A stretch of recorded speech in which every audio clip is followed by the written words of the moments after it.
여러분 안녕하십니까? 4월 3일 금요일 뉴스투데이 강원입니다. 4.15 총선을 앞두고 출마 후보들의 본격적인 선거 유세가 시작됐습니다. 코로나19 사태로 선거운동은 비교적 차분하게 이루어졌는데요. 춘천, 철원, 화천, 양구, 갑선거구의 첫날 선거운동을 백승호 기자가 취재했습니다. 이번만큼은 출근 차량을 향해 손을 흔들고 허리 숙여 인사하며 한 표를 호소합니다. 유세 차량의 선거 운동원들도 함께하며 분위기를 끌어올렸습니다. 더불어민주당 허영 후보는 힘있는 집권 여당만이 춘천을 되살릴 수 있다고 지지를 호소했습니다. 춘천의 도시발전 비전을 가지고 희망을 돌릴 수 있는 그러한 희망의 선거를 해나가도록 하겠습니다. 미래통합당 김진태 후보는 시민들에게 큰절을 하며 첫 아침 유세를 시작했습니다. 대한민국을 지키고 춘천을 살리기 위한 절박한 심정이라고 호소했습니다. 김진태 후보는 춘천의 변화를 위해서는 힘있는 삼선 의원이 꼭 필요하다고 강조했습니다. 춘천에는 삼선의 힘이 가장 필요할 때입니다. 잘못하면 춘천에서 도청도 뺏기고 맙니다. 정의당 엄재철 후보는 노동자들을 만나기 위해 아침 첫 버스에 올라탄 이후 거리 유세를 이어갔습니다. 출근길 시민들에게는 일하는 국회를 만들겠다고 약속했습니다. 천막 농성을 벌이고 있는 시내버스 노동자들도 만나 어려움에 귀 기울였습니다. 정치가 지금처럼 하면 안 된다. 20대 동물국회처럼 하면 안 되고 일하는 국회로 가자라고 하는 것에 대해서 많이 이야기에 공감을 해주시고요. 후보들의 유세전 2라운드는 춘천 풍물시장에서 이뤄졌습니다. 허영과 김진태, 엄재철 후보 모두 전통시장을 찾아 상인들과 시민들에게 눈을 맞추며 지지를 부탁했습니다. 특히 서민경제와 민생을 책임질 적임자임을 자처했습니다. 세 후보 모두 코로나19 여파로 선거 율동 등을 자제하는 모습을 보였습니다. 한편 신생 정당인 국가혁명 배당금당의 한준모 후보도 자치단체 폐지와 1억 원 현금 지급 등의 파격 공약을 내세우며 선거운동에 나섰습니다. MBC 뉴스 백소입니다. 코로나19 여파로 경기 침체가 심화되면서 정부를 포함해 지자체별로 재난 기본소득을 편성하고 있습니다. 그런데 지급 기준이 명확하지 않은 데다 일부에서는 형평성 문제도 제기하고 있습니다. 박민기 기자입니다. 코로나19로 얼어붙은 경기를 살리기 위해 일선 시군마다 재난기본소득제 카드를 꺼내들고 있습니다. 정성과 홍천, 철원에 이어 인제군도 국민 1인당 지역상품권 20만 원을 지급하겠다고 밝혔습니다. 재원은 재정안정화기금 적립액 150억 원을 활용합니다. 지급 시기는 확정하지 않았지만 정부가 4인 가족을 기준으로 소득 70% 미만 세대에 100만 원씩 지원하는 다음 달 초 이전입니다. 1차로 마을 단위로 직접 찾아가서 지급하고 2차로는 읍면 행정복지센터에서 일괄 지급하는 강원도가 생계와 생활, 경영자금으로 나눠 대상자를 선택적으로 지원하는 생활안정지원금 등을 합치면 세대당 최대 수혜 금액은 409만 4천 원입니다. 하지만 정부와 강원도의 지급 대상에서 제외되는 소득 상위 4인 기준 한 가구의 최저 수령액은 80만 원에 불과해 격차가 5배에 달합니다. 또 경기도 등 다른 광역단체뿐만 아니라 강원도 내 시군별 재정 여건에 따라 지급액이 달라 형평성 문제가 제기되고 있습니다.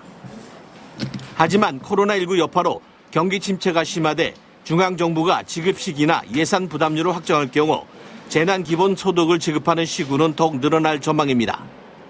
지방비 부담 20%에 대해서는 정부 방침을 받은 다음에 소액이 얼마 되는지 좀 파악을 해서 그 이후에 이제 그 부담 방법에 관해서 검토를 해서 결정을 지을 계획이죠. 정부와 지방자치단체의 재정 완화를 통한 경기 활성화에는 동의하지만 보편적 복지와 선택적 복지, 지역별 형평성 등 해결해야 할 과제는 많아 보입니다. 재난기본소득이 형평성 논란에서 벗어나 지역 경제를 살리는 마중물을 만드는 행정력이 필요한 때입니다. MBC 뉴스 박민기입니다. 코로나19 여파로 원주의 한 시내버스 업체가 결국 휴업에 들어갔습니다. 코로나 사태가 길어지면 모든 시내버스가 멈춰서는 사상 초유의 상황도 배제할 수만은 없는 상황입니다. 보도에 조성식 기자입니다. 코로나19가 결국 시내버스를 멈춰 세웠습니다. 원주 태창운수가 4일자로 3개월 동안 휴업에 들어갑니다. 시내버스 46대를 보유한 태창운수는 지난 3월 초에 16대를 멈췄고 3월 중순에는 추가로 10대를 줄였지만 오는 4일부터는 아예 전체를 멈춰 세우기로 결정한 것입니다. 코로나19 발생 이후 운송 수익이 평소의 30% 아래로 곤두박질 쳤고 학교 개학까지 추가 연기되면서 더 이상 운영난을 견디지 못한 겁니다. 강제 파산으로 나갈 수 있는 위험성이 저희 회사로는 있고 그 유지가 돼야 할 거 아닙니까? 그 서민들을 위하여 없을 수 없기 때문에 정부에서 어떤 대책 수단을 해주기. 이곳 관설동에서 시작하는 50개 노선의 시내버스 운행이 당장 절반가량으로 줄어들어 시민들의 불편이 불가피할 전망입니다. 이에 원주시도 난감한 상황입니다. 비수익 노선에 대한 손실 보전금을 미리 지급한 데다 코로나19에 긴급재정을 많이 투입해 예산 여력이 부족한 상태여서 대체버스 투입도 선뜻 결정하지 못하고 있습니다. 아이들이 개학을 하게 되면은 다시 원상 복귀하겠다는 약속을 저희한테 했습니다. 그래서 이제 그때까지만 임시적으로다가 면지역 16개 마을이 시내버스가 아예 운행을 못하게 되는 경우가 생겼습니다. 그래서 이 지역은 저희 희망택시를 운영을 해서 이 같은 적자 상황을 버텨내고 있는 다른 시내버스 회사 2곳도 코로나19로 개학 연기가 한두 달 더 이어지면 휴업이 불가피하다는 입장. 사실상 유일한 대중교통 수단인 시내버스 전체가 멈춰서는 초유의 사태도 배제할 수 없습니다. MBC 뉴스 조성식입니다. 지난해 발생한 동해안 대형 산불의 복구 사업이 시작됐지만 아직 갈 길은 멀기만 합니다. 나무를 심어 울창한 숲으로 돌아가는 것도 오래 걸리지만 생태계가 본연의 모습으로 회복하는 데는 더 오랜 시간과 노력이 필요합니다. 이용 기자가 취재했습니다. 지난해 4월 고성과 속초, 강릉, 동해 등 동해안 4개 시군을 포함해 인제까지 휩쓴 대형 산불. 타버린 면적만 2,832헥타르, 축구장 3,960여 개와 맞먹는 크기입니다. 초속 30m에 달하는 강풍 속에 밤에 산불이 발생하면서 피해는 컸습니다. 지난해부터 4년에 걸쳐 피해지를 복구하는 나무 심기 사업이 추진되고 있지만 산림 본연의 모습을 회복하기까지는 많은 시간이 필요합니다. 경관과 식생의 예전 모습으로 되돌아오려면 20년, 야생동물이 돌아와 살기에는 35년 이상의 시간이 필요합니다. 산불 발생 이전의 나무로 성장하려면 최소 50년 이상의 시간이 필요합니다. 또한 생태적으로 안정된 산림의 모습으로 돌아가려면 더 많은 시간이 필요합니다. 산불로 인해 산성화된 토양의 경우 나무가 잘 자랄 정도로 회복하려면 100년 이상이 필요하다는 연구 결과도 있습니다. 어느 정도의 산림이 기능이 회복되어야 그 이후에 잎이 또 떨어지고 그게 또 이렇게 썩고 양분이 되고 이런 더 순환 과정을 거쳐야 토양의 회복까지도 갈 것이다라고 얘기를 하고 있고요. 과거 사례를 봐도 산불 피해 복구에 얼마나 긴 시간이 필요한지 알 수 있습니다. 지난 1996년 발생한 고성 산불은 20년이 지났지만 피해지에 새로 심었던 소나무는 산불 발생 이전에 30% 수준까지 자라는 데 그쳤습니다. 2005년 낙산사와 산림을 태운 양양 산불도 3년에 걸쳐 나무를 심은 끝에 주변 경관은 비슷한 모습을 되찾았지만 완전한 생태계의 복원은 여전히 진행 중입니다. 최소 수십 년에서 100년 이상 걸리는 산림 복원. 산불 예방의 중요성을 잊어버리면 생명의 흔적이 사라진 산림을 원상태로 되돌리기 위해 그만큼 많은 시간과 노력을 들여야 합니다. MBC 뉴스 이용입니다. 온라인 개학을 앞두고 교과서 배부를 서두르고 있는 가운데 학생 접촉을 우려하는 목소리가 나오고 있습니다. 일부 작은 학교는 교사가 학생 가정을 직접 방문해 전달하고 학생 수가 많은 학교는 승차 수령 등 학교 방문 수령을 택했습니다.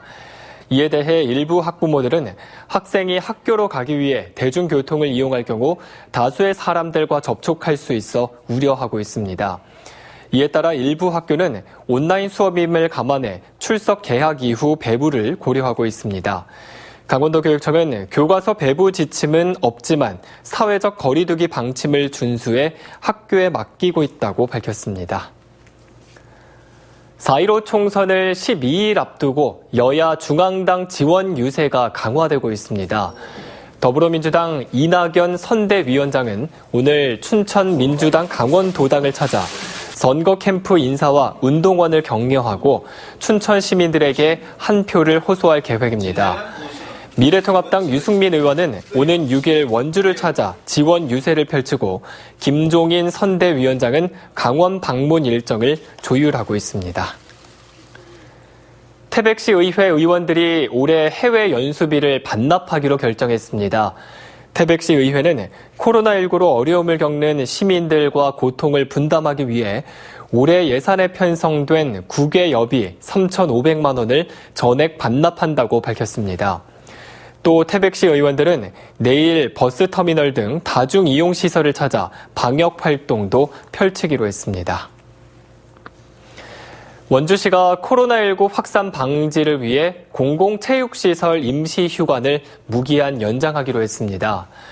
원주시는 국민체육센터 등 4개 실내체육시설과 종합운동장 등 야외체육시설 3곳의 임시휴관 기간을 당초 4월 10일에서 코로나19 상황이 해제될 때까지 사실상 무기한 연장하기로 했습니다.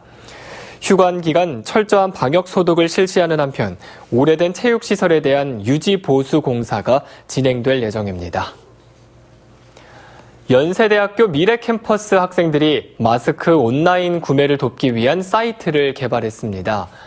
컴퓨터 정보통신공학부 학생들이 개발한 사이트는 한국과 미국 공식기관 인증을 받은 KF80급 이상 마스크의 재고가 확보돼 바로 구매가 가능한 온라인 링크를 안내하고 있습니다. 학생들은 약국 마스크 구매를 위한 서비스는 많지만 기존 포털 사이트는 불필요한 정보 홍수로 구매가 어려웠다며 누구나 쉽게 마스크를 구입하는 데 도움이 되길 바란다고 밝혔습니다. 강원도 교육청은 개학 연기로 학교 급식이 중단되면서 어려움을 겪고 있는 농가를 돕기 위해 농산물 꾸러미 판매 행사를 개최합니다. 오늘과 오는 10일 도교육청에서 판매하는 농산물 꾸러미는 강원도에서 생산된 농산물로 곰취 1kg 한 박스는 10,000원, 곰취와 사과, 상추 등 채소로 구성된 세트는 20,000원에서 30,000원에 판매합니다.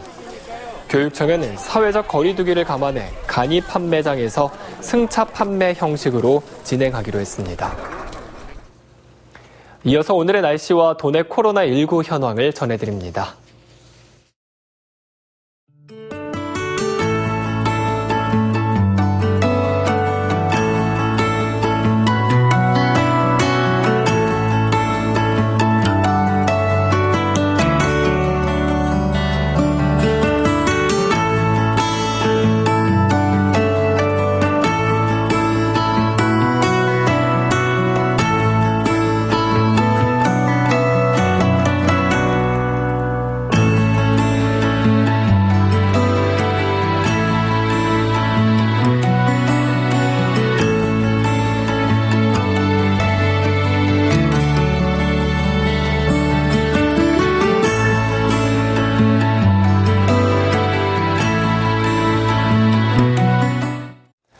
강릉의 관광 명소인 정동 심곡 바다 부채길이 임시 휴장에 들어갑니다.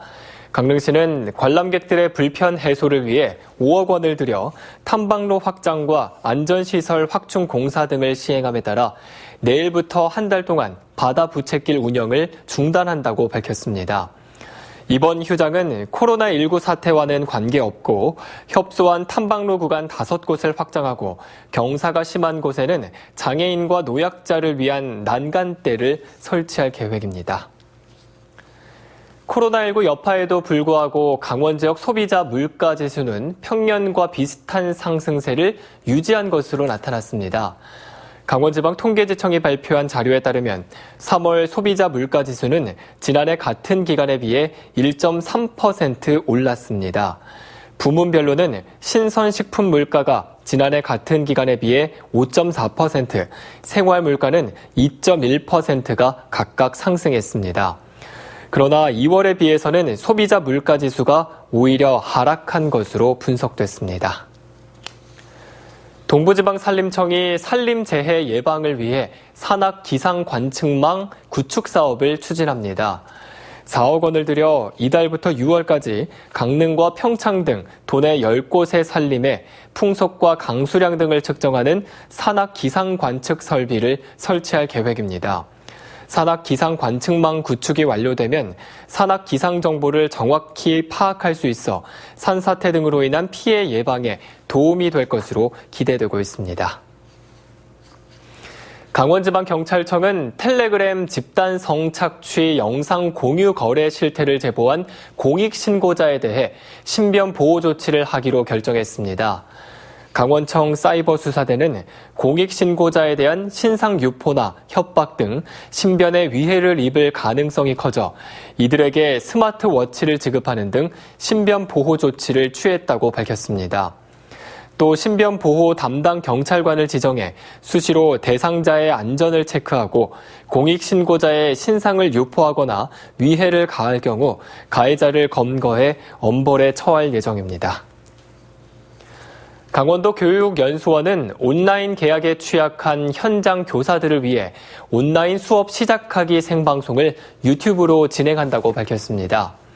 이번 강좌는 스마트폰을 활용한 쌍방향 온라인 수업 개설에 초점을 두고 온라인 수업 개설에 어려움을 겪는 교사들을 위해 제공될 예정입니다.